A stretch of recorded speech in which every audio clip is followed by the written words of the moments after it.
I want you to pause for a minute and picture the town or city where you live. You see the same familiar faces each day. Now imagine what it would be like if half the population just vanished. That's what happened in the small town of Durham, North Carolina, at Duke University's Fuqua School of Business. 440 second-year students have gone missing since March. Some haven't been seen since December.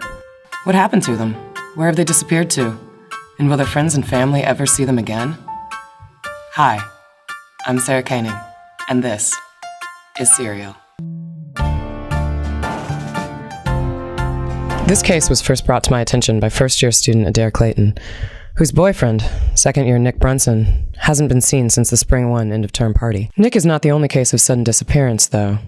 After speaking with Adair, I was contacted by other first-year students, reporting the same concern. We signed up to be in a group with 3 second-years for our marketing class, and it's 2 weeks into the term and we still haven't seen any of them. They can't be gone.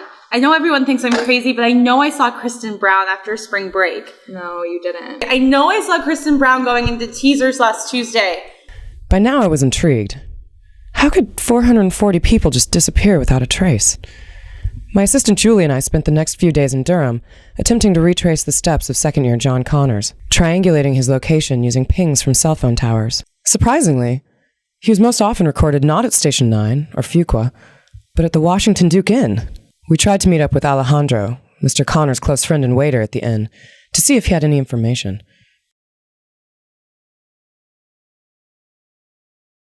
Do you know where Mr. John Connors is? Oh, no, I don't know. Can you answer any questions for us? I don't know what you're talking about. Sorry. My last hope was to speak to someone more senior, who had known many of these second years personally, and must have felt not only deeply concerned about these disappearances, but also might be able to give us a clue into what was happening.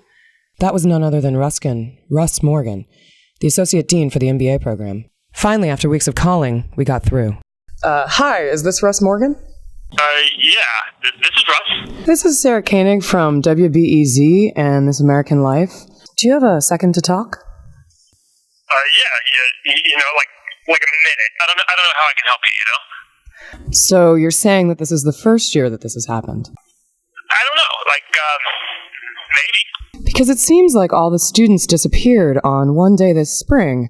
Are you saying you wouldn't remember that day, or you wouldn't remember what you did for an hour that afternoon? I don't know, maybe. I mean, I remember I saw Bill and stuff, but no, I don't know.